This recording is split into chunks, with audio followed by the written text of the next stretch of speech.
Welcome back to season 2 of Too Young for This, Too Old for That. We had a much needed break in January and we're back here at the start of 2026, February 2026, contemplating a changeable and uncertain world. There's a sense that the ground is shifting around us. And with so much noise and uncertainty, this season we'd like to explore some deeper, more human themes, the questions that sit underneath the headlines and the scroll, and that really mean a lot to any generation. So today we're starting with one that shows up across all ages at the moment, especially when the future looks uncertain, the fear of missing out. At 24, it seems like it's a time where things are shaking out. You know, some people are more settled, others are still working things out. It's very weird. So I am sometimes worried about falling behind and this ever dooming phrase of FOMO. So welcome to Too Young for This, Too Old for That, a podcast where we explore intergenerational differences. I'm Annie Lewis, a 23-year-old just starting out. And I'm Angie, I'm 53. And we have an unlikely friendship, for those of you that don't know us, but it's one that is warm, chatty, deep and meaningful, and we love having conversations across the generations. So, Annie, FOMO, fear of missing out. I'm really glad that in the old days, we didn't know what that was. It seemed like a really stressful thing. Yeah, it's a pretty awful phrase, actually. And it's one that constantly rings in my mind as someone who, if you're a regular listener here, knows that I don't like going out. You'll never find me at Infernos in Clapham. And so, but I anyway, but everyone else seems to be moving forward. You know, you watch your peers progress in careers, relationships. There is a different meaning to FOMO and a deeper meaning. And Angie, I suppose what I'm wondering is, as you get older and you progress through life, does FOMO ever get easier? Or does it always stay with you a little bit, but in different forms? That's a great question. I think it comes and goes with different aspects at different times and with different flavours, I suppose. Maybe before social media and even, Facebook, I think FOMO was less of a thing because you weren't exposed to what everybody else was doing all the time. You knew what the people around you that you talked to were up to, right? And you had a little sense of what was out there in the world. I think now I know we'll come back to this, I'm sure, in this episode, but, you're bombarded with, now I'm doing this, now I'm doing that, eating this, dipping my toes in this water. It feels like FOMO's really, really just accelerated. Well, there's constant opinions, isn't there? And you've always got that window into somebody else's life. Yeah, I mean, you've grown up with it. Does it feel, is it something you've thought of specifically? Yes. Oh my gosh. When I was at drama school, because I was really realizing who I was as a person and realized, oh, okay, I like going to the pub for a drink, but actually I don't like clubbing. And I like this sort of way of living, but I don't like this. I used to feel FOMO a lot. And I suppose now, as I got older and more content with that and found my people, that's okay. But now I find that at 24, FOMO is manifesting in, am I doing enough with my life? Should I be further along by now? Should my career look like X, Y, or Z, particularly since I'm not on this corporate ladder? So I find it's just evolved into a different form, which is why I think we wanted to talk about it for our first episode back, because it links back all the way to episode 1. How we approach our lives in different ways, I suppose that anxiety of, am I doing enough with my life? Is that something you've ever felt? Oh, all the time. Absolutely all the time. You know me well enough by now. We've known each other for a whole nearly 6 months. Happy anniversary. Happy birthday to you as well. I know that you had a January birthday. Oh. So listeners, we're going to have to come clean. Actually, you're not 23 anymore. And so our premise of being 30 years apart doesn't quite work. I know. We're now 53 and 24, which is just doesn't have a ring to it. I blame my awful Monday, January birthday. I'm so sorry. I think that humans, we're programmed to want more, right? We're programmed to go out in the world, to explore the next village, to have babies, to see how they grow, it gives us great joy to expand our lives, to expand our horizons. And I think from that point of view, growing and exploring new things is a really positive thing. The question is, when does it become too much? What do you think? Do you feel that you're overloaded? Yes. Yes. I think in a way, because there are so many different paths one can take now. And, you now can hop onto LinkedIn, find a different job, and your phone is constantly pinging off. It's not as simple as necessarily finding a different job, but should you be doing this with your life? I've legitimately seen a notification from Williams F1 Racing for event planning, and LinkedIn gave me at least 1 minute of convincing me that maybe I should be doing that with my life. Imagine that 10 times a day. Oh, well, I can see it. And I think that's the tension, isn't it, that we've talked about before, that I always say in the old days, like it was Victorian times. I'm talking about 20, 30 years ago, right? But in my mind, it is. And I don't mean that in a patronizing way. But it's so much more, it's simpler. It was much simpler. So you didn't really know what was happening, right? So, even you might have gone, I was thinking, we were talking this morning about, an article that you'd seen, presumably in an online magazine, not even in a real magazine. In the old days, you'd go and buy your magazine once a month or once a week from the newsagent, and that was the news or the gossip that you got, right? So you weren't looking at it 24/7, or the new lipstick or whatever it was that you were supposed to be buying. It was much, you didn't miss out. There wasn't so much to miss out on. So it's basically, though, you couldn't see all those opportunities. So I really do think, there's always this tension, isn't there? This balance. Because now I feel envious actually of your generation, because you can see all the opportunities. Like before, how would you ever have known there was a job at Williams F1? Exactly. I'm being a bit of a negative Nancy, but to flip it the other way, one generation is worried about starting, the other is having left it too late, all of this sort of things. But actually, we have all these opportunities, we can get inspired, we have all this access to knowledge as well, which is another great privilege. I'm not being funny, but podcasts, you can listen to all these amazing, intelligent people. For example, The Rest is History, and people who might not normally have access to this sort of knowledge and fountain of inspiration have this now.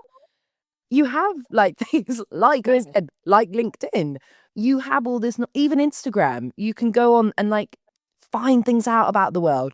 You have opportunities. So yes, it can come with the burden of it being overwhelming, but also it can turbocharge you. I think it's about how you harness it and how you create that relationship with it. Otherwise, you will fall into the comparison trap. It's interesting you said about, one generation worrying about starting, the other having left it too late. Yeah. I went to a funeral yesterday of a friend's husband, and, he was a little bit older than me.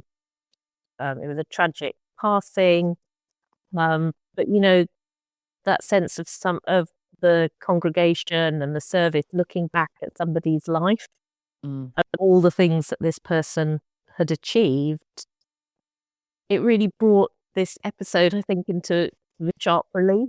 What would be said at my funeral if, I went now?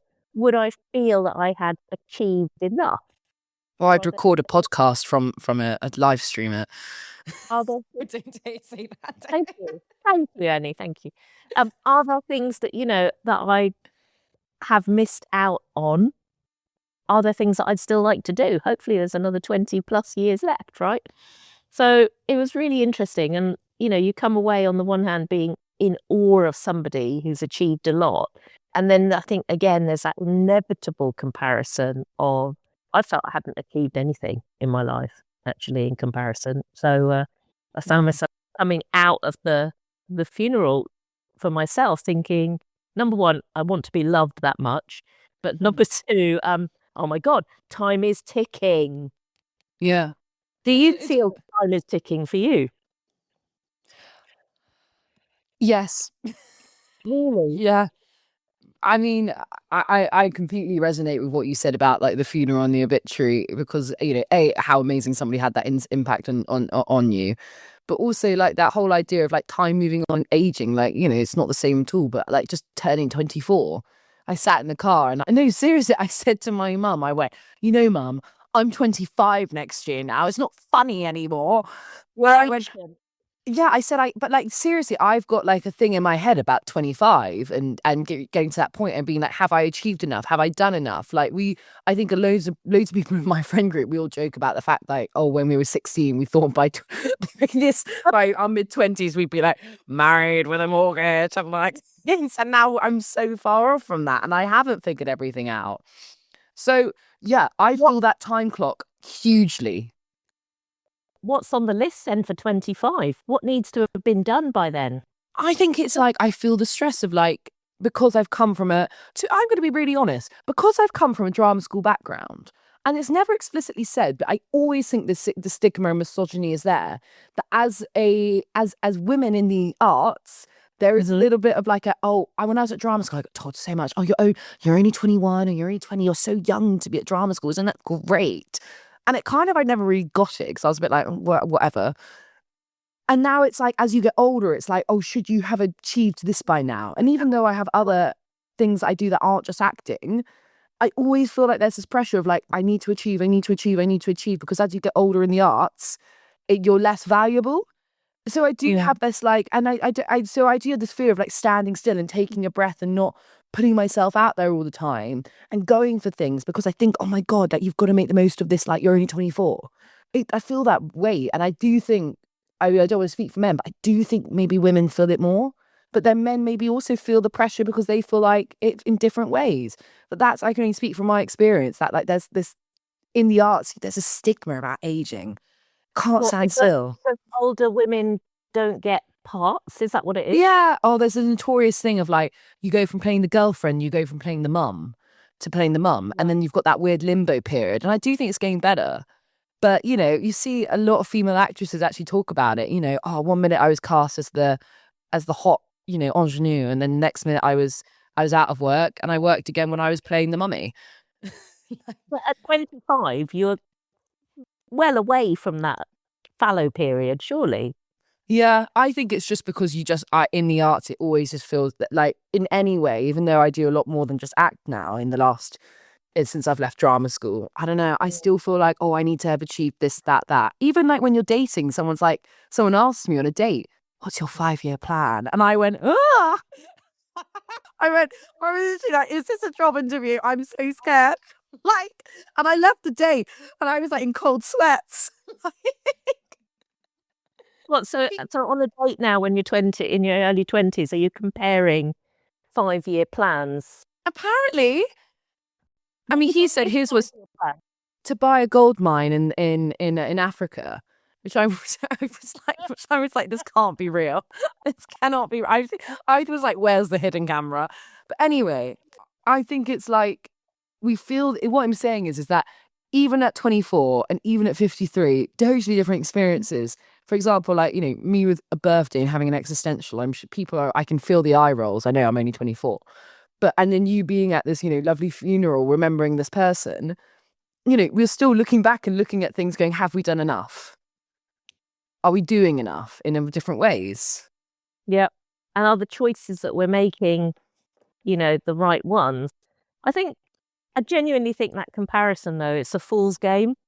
You know, I don't think, I came away, you know, really contemplating whether comparison works at all, because actually no one's start points are the same, right? You know, you might be born into a family that has this, that, or the other wealth or no wealth. You might be born into a family that has intellectual stimulation or not. You might be born into a family that has connections and, you know, you might not. So from a career, or I guess the whole thing, like achievement point of view, I think it's really easy to compare yourself as where you are now, but actually none of us start at the same point. Yeah. I completely agree. You said last year when we were talking about something is, you know, beating up your younger self. Yeah. Remember that? I said to Angie that the current adult version of yourself shouldn't beat up or berate the younger version and their choices. Like you shouldn't punish your younger version of yourself. You're not your mistakes. And I think that's, we can all look back and look at the younger version of ourselves and think, oh God, I wish I did this. I wish I worked harder doing this. I wish I made this choice. But actually, we're punishing a younger teenage version of who we are. Would you look at your teenage version of yourself and go, oh my gosh, why did you do this? You'd probably give them a hug. So we shouldn't be sat there telling them off. I teach, and I ever since I've started teaching, I look at these younger kids and I think, gosh, I am so harsh on past me. And I look at them and I realize you're just a kid. Even if you're not just a kid, even if you're looking back at the version of yourself from 10 years ago in your 30s or your 40s or your 50s, you shouldn't punish the younger version of yourself with the knowledge that you have now. I love that. That's, 10 years of therapy, right, in one quote, right? So don't punish the younger. Well done, you. Don't punish the. Sorry, that sounded patronising. Don't punish the younger version of ourselves, and yet we do, right? We do. We look back and we have regrets. Speaking as a 50, I'm going to be 54 this year, Annie. Change our branding, Angie. God's sake, hurry up. When I even say 54, that means next year I'm going to be 55, and that is full stop. That's closer to the 6, something that begins with point. Yeah, but it's okay because we'll have a crazy 60th. Stop it! No, I'm not. I feel like I'm really young, so that's going to be a problem.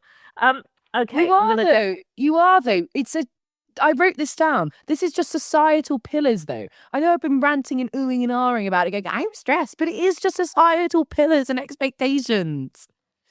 And that's exactly right. So it's a fool's game. And the great thing is, I think these days, that we don't need to.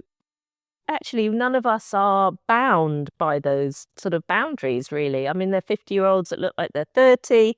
They're 24-year-olds who like watching Downton Abbey, and everything is okay, right? So I think that's that. So, Annie, FOMO, this bloody awful phrase, if you don't mind me saying, I think was invented probably by your generation or maybe the millennials in between. Does it have any good things about it? The good of fear of missing out. Yeah. You know what? It's interesting, actually, because in some ways you can be viewed as like quite cool for not going with the trends. And quite like, there's this, there's a fine line. There's a phrase called a manic fairy pixie girl, where it's like, I'm so different, I'm so alternative. And like, so, I don't mean it in like a sort of like, oh, I'm just doing it for the sake of it. But I think in genuinely, if you know who you are and you have a strong sense of self and what you like and what you want from your world, then who's to say everyone else isn't missing out? Who's to say what is actually FOMO? Maybe you are leading your life exactly as you should, and everyone else is missing out on something there. So, and I think actually in my generation, everything's become a trend. Running's now a trend. Not running's now a trend. As Vogue would say, have a boyfriend. Don't have a boyfriend. That's not cool. What are you missing out on? Who's missing out? It can be viewed as both ways. And personally, I found so much more inner peace from embracing my FOMO. I'm a FOMO person. I don't fear it anymore. I sometimes just miss out, and I'm okay with that. I have a lot of inner peace for that.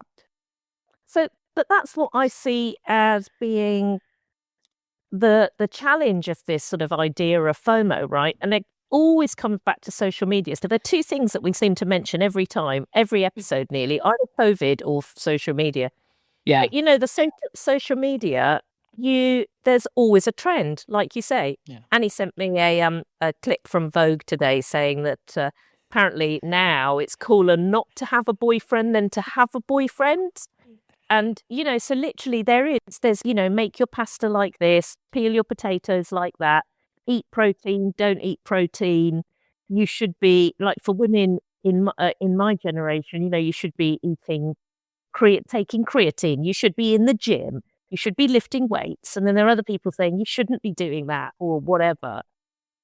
What would your advice be to the older generation, even actually, my generation? I'm feeling overwhelmed with all these things I'm missing out on.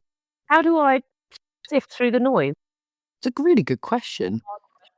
I think social media at the end of the day, you are there to be influenced, and sometimes it can be great. Sometimes you can find things off social media and find articles and advice, like I said earlier, you would never have had access to before. And how wonderful is that? So I think it's actually being selective on it. If you do every single thing your algorithm advises you to do, you are actually going to end up being a ball of twine. Like, you are going to be a mess. So I think it's taking a step back and just having a strong sense of yourself. And whether that's limiting your screen time, having a lock on your phone. But I think it's really just at the end of the day, understanding who you are as a person. Because in a weird way, it's like, back in, I don't know, Angie, I'm going to ask you this in a second, but back in the heyday of like the 80s, it might have been magazines were influencing us. Like my mum used to read the Jackie magazine, or it might be Jane Fonda in a workout class. And so it's being really selective and going, actually, this is who I am as a person. I really respect those clap and run clubs. I'm not joining them. That's okay. Yeah. And so I think if you know who you are as a person and you limit that screen time and you're not just doom scrolling all the time, it sounds like a really simple question, like answer, but that's how I manage it. And I can look at that and go, appreciate that. You live your life like that. I'm not going to live mine like that. But if I see Nigella cooking a banging risotto, I might be influenced to make that. That's a rubbish answer. It's not a rubbish answer. I think it's an honest answer. The other question then I've got, while we're talking about your generation, is some of the FOMO stuff, right? It's when you see other people's posts. And this is why I don't like Instagram. We've talked about this before. Yeah. Really, Instagram gives me bad mental health in a really detrimental way. I compare myself mainly in with a work hat on about all these people influencing, achieving this, achieving that. But, so then I always question, if I post things, I'm just adding to that noise. So, do you post pictures of your food, for example? See, my job is weird. I actually don't post on my personal Instagram hardly at all, really. Yeah. But my job is, I get asked by some brands to create reels and content. Like I just did one for a brand about, not drinking alcohol and things like that. And that's great. But also on a personal level, I sit there and think, but you do want to go out and have a drink? That's okay. Have your gin and tonic and have a laugh. Like, that's all right. So I think with our podcast, when we post, I want our intention of, like, when we post on the podcast to be, the intention is to connect with people. I want people to feel seen when they see us on their algorithm. I hope people feel seen and think, oh, there's a 53-year-old woman who looks like me, or I resonate with what she's done with her life and her career. I hope people feel the same and maybe look at me and out of drama school and go, oh, there's a girl from drama school and I'm in my third year and I'm struggling. And I hope they feel connected with it. So with the podcast, I just really hope actually the complete opposite, that people feel seen. When I do stuff for brands, I always try and actually, something I consciously think about, where I think it can all be tongue in cheek and, maybe sometimes it can feel a bit aspirational, but I also hope it feels attainably aspirational. I'm quite conscious of it. However, sometimes I see stuff on Instagram and I think that is a load of rubbish. Like, you are actually making people, like, people who aren't being true to yourself. I think the way you can approach social media is if you are genuinely posting from a place of authenticity, more or less, even if it is a bit tongue in cheek and maybe you've lit a candle you don't usually light in the background. Like, if you're posting that this is overall, like, authentically you, then that's going to work. But it's when people try and fake something, and that, I think, is when it gets really toxic, or it's performative and it's not true to them. Like, someone was saying something about this girl on social media and she's got millions and millions. I think she's a billionaire and she should be the most irritating girl on the planet. Like, it's ridiculous. But because she's so authentically herself and she's not hiding anything, people kind of go, yeah, fair enough, actually. I'm not going to have an Hermes handbag, but I respect it. So I think it's like keeping things within perspective of authenticity. And you might still feel a little bit like, oh, gel. But if it's authentic and it's true to someone, then I think overall it's okay. I don't know if that makes sense. FOMO, let's go a little bit deeper. What does fear of missing out actually mean? it's not just about what maybe we see on social media. So someone going to Bali or, people doing cool stuff. What is fear of missing out really about when we look at our life? What if you look back at the last year, Annie, what do you feel that you've missed out on anything? No. Actually, I had a bit of a rubbish summer just before I met Angie, and I kind of locked up the doors and locked up the hatches. I deleted Instagram, deleted social media, which is crazy because it's like such a part of my job and my life and blah blah blah. And I just didn't really see anyone. I just had basically a recovery summer because I was feeling a bit rubbish. And you know what? September came around. I met Angie, and and that was And you're actually having your life. you did in many ways, but actually standing still and missing out for a month or whatever, or a month or two, was the best thing I could have done, and it completely rebooted me. So yeah, maybe I look back in the last year of my life, having now been 24, and think, yeah, maybe I missed out on the odd social thing, but actually, thank God I did. Angie, on the other end, what are some of the things that you feel like you might have missed out on in your life in the last year? Is there anything that springs to mind? What's it from FOMO from your end of the world? And I feel like we talked a lot about me in this episode. FOMO at 53 is, if you're looking back, is a bit like a therapy session, I think. I think you can look back at your life and pinpoint so many things that you wish you'd done. And I think when I was thinking about this episode, I guess the conclusion I came to was that you regret what you haven't done. You don't regret what you did, but the regrets that I can pinpoint are things that I didn't do, right? Gosh, that's a bit that's cut. That's a deep cut. That is deep. That is yeah. So that in a way links all the way back round to FOMO, because actually just do the bloody thing, right? Yes. Sometimes just do the thing, but make it, I don't look back and think, oh, I wish I'd. Well, actually, some of them are quite, maybe you'd say, sort of superficial. I wish I'd learned how to do my eye makeup, but also, because then I could have looked amazing through my whole life. But, they're job offers that I'd got that I was too scared to take up, or, too nervous to pursue the opportunity, right? Back when I was still at university, or maybe just graduated, somebody, the girlfriend of a friend was in for the creative or media and said, oh, you've got a great voice for voiceovers. Will you come and do a voiceover? And I was too scared. And I said, no.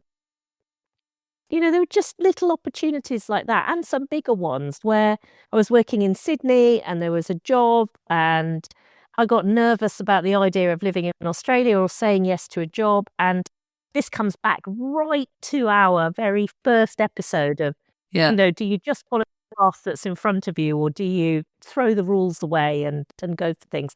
I'm somebody that in the old days was very much on a path, and making those decisions to do something different was always really scary. And so I missed out, I think, on quite a few things that could have been really good fun. Yeah. I've also had an amazing life, from a point of view of, it's been happy. I've got 2 lovely children. I've done some cool stuff. But I don't know, I guess my fear of missing out comes from tinged with looking back at this age and wondering what could I have been, or what could I have done that I didn't explore. And sort of out of, I suppose, the kids are 18 and 21. Hopefully youngest will go to uni this year. What have I got left to do? So, yeah, sorry, that was a bit deep. No. I feel like there's so much I want to talk about from that. Like, just the voiceover thing alone. I mean, now who would have thought at 54 you're doing a podcast? It's almost like a full circle thing. And, I think loads of people can relate to that job opportunity or that, moment in their life where it's like the serendipity sliding doors moment where we think, oh, if I did this. But it goes back to, we can't punish our younger selves, and decisions were made for reasons beyond our control or beyond why we don't know why we made those certain decisions, but it put us on a certain path. But it's interesting because when I've met you, I feel like the biggest thing I've taken away from meeting you is just going for it and saying yes to things. So it's so interesting to hear you say that. No, because you're just like that. You were the one who was like, let's just do a podcast. And I was like, yeah. Like, we went into Selfridges recently to do some filming and I was so scared. I was like, oh my God, Angie, we've got to like film in public and ask people to do things. And Angie was like, just do it. Who cares?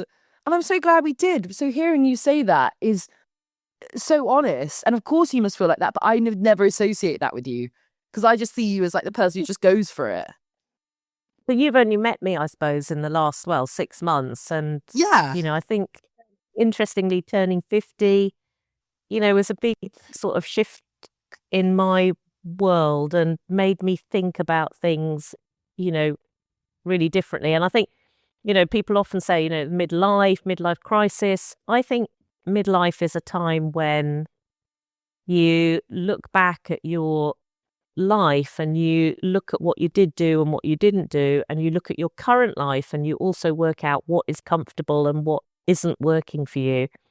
And I think it gives us a great opportunity. So this is a lesson for future Annie, gives us an opportunity to just really actually say, is this the life that is true to who I am and my values today?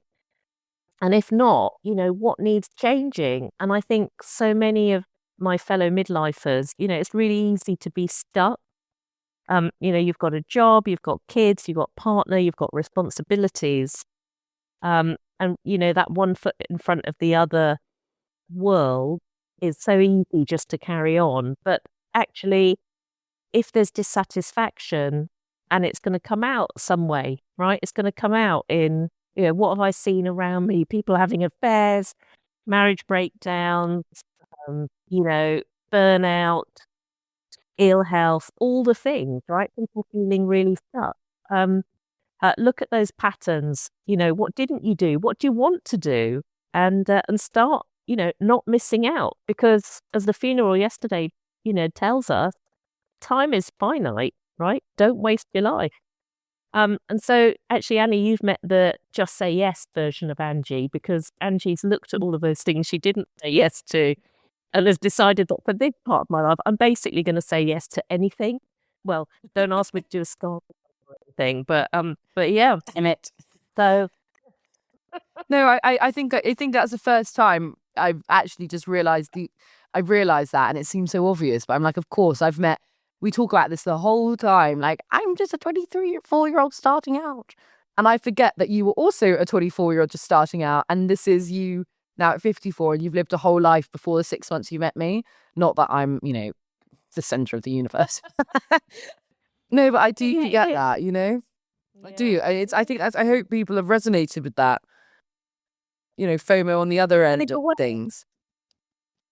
Yeah, and in a way, actually, maybe I'd say you don't need FOMO because you're doing what you need to do at that point in your life, right? You're exploring, you do things, but actually people in my age group need a bit of FOMO, right? Yeah, Get why is off that? your ass. Get off your ass. Do all the things that you might not, time isn't finite, right? Buy the car, buy the dog, sell your house. I don't know, wear the clothes, drink the drink. Write your book. I don't know, do your PhD. I met somebody earlier this week and her husband, it's one of my students, her husband, when he retired at 62, did a master's in physics and now is doing a PhD in astrophysics age 66 because he's always wanted to do it. Right? Wow. So, do it all. What, but within your values. Right? Within your values, tempered by duty. Don't be selfish. Don't be a dick. But, what are the things that you really want to do? Because what is FOMO?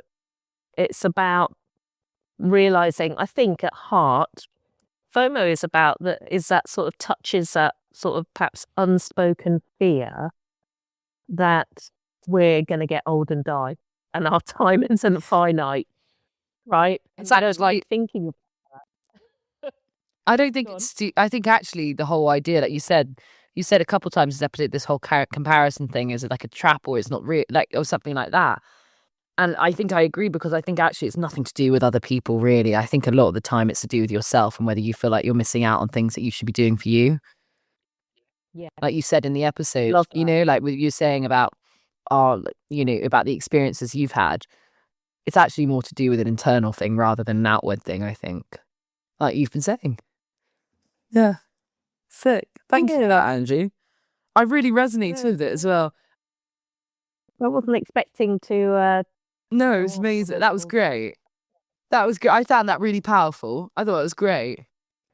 Oh, so the other question then, linked to FOMO, is the doing versus the question about what if you choose wrong. You know, again, not just about stupid people FOMO. You know, what if you choose wrong? Tell me, what do you think? I think I have this conversation once a day. I don't think I know the answer. Like I go round in circles about.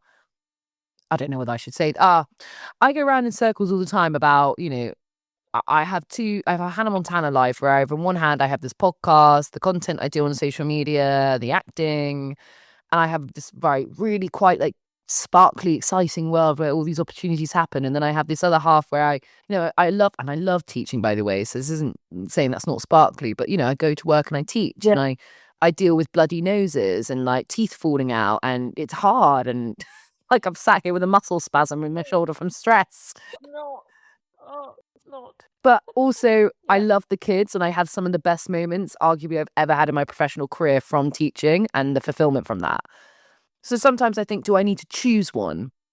Do I need to decide now which half of my life I'm going to fully commit to? So yeah, I think about it all the time. What if I choose wrong? But then I go outside, I touch some grass and I go, I'm only 24. But I don't think that's an excuse. I think actually you could still feel like that and go, I'm only 54. I met a guy at a networking event who had a life in marketing and then in his 50s he decided to retrain to be a teacher. I think that whole it's all to do with age. I think, like you said, I think we shouldn't be bound by that. I think we should judge it more about where am I at in my life right now. Like, for me personally as a human being, rather than the number we see on our birth certificate. What about you, Angie? How have you felt? Like, what if I choose wrong? Oh, so I spent my whole life worrying about whether I'm choosing wrong or not. Yeah.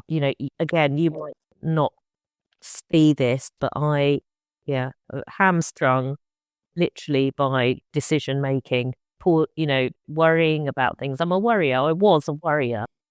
Do you buy this house? Do you not? Do you, send your kid to this school? Do you not? Spent so much time wasting my time worrying.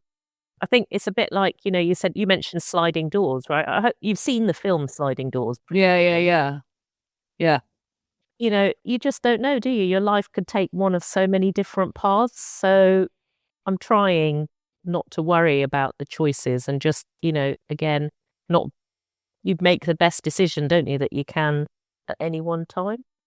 It's what our phrase is. It's do your best and forget the rest. That's all you can do. So, FOMO, fear of missing out, right? Question. Can you have it all? And actually, do you want it all? And I think one of the things that I think about, actually comes back to that last point that everyone's on a different path. So it comes, the comparison of me versus somebody else or you versus someone who's 24 as well. It's a fool's game. And we need to resist #resist it at all opportunities. Because actually, you're right. Everyone's different. And I think actually we could all look at our lives and feel a bit of FOMO. We could all sit there and go, oh, if I did this, if I did that. But actually, I think it just has to come from a place of, am I happy with how I've led my life right now? Because we could all pick it apart. We could all pick apart the tapestry of life. Exactly. So not just am I doing enough now, but also did I do enough, right? So you might look at FOMO as an immediate thing. I often look at it, like I say, as a sort of historical thing. So yeah, my sort of little mantra that I'd given myself for this week is, how would you want someone to talk about you at your funeral? What would you want people to say? And I think, we haven't invented that as an idea, but it's a good way to look at your life. So, 30 years left, Annie. Got 30 years left, man. Gotta have to Don't say that. be some. Don't say that.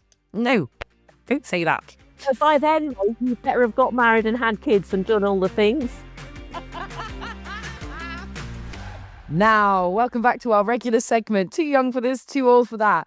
Angie, is there anything this week that you have felt too young, or in the last month that you have felt too young or too old for?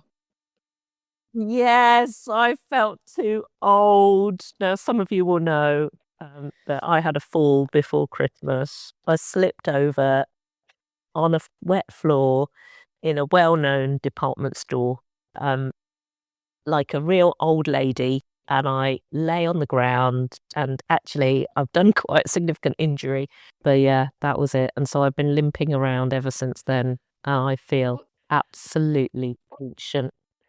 Angie's going to hate me for saying this, but she's actually Angie, I've just got to say, Angie's been an absolute warrior. You would never know Angie's had such a significant injury. Like, of course, she's just persevered, carried on, and been an absolute legend, still caring for her patients and just doing the podcast, like nothing's happened. So I feel like it must be said, mega shout out, that Angie has actually had a significant injury and just carried on like the epic woman she is. So it's got to be said, Angie, like, as we wrap up this episode, what's one thing that surprised you? I think I always used to think that FOMO was a negative and something to be avoided. But actually, maybe when we look at our own lives, it's something that can be helpful.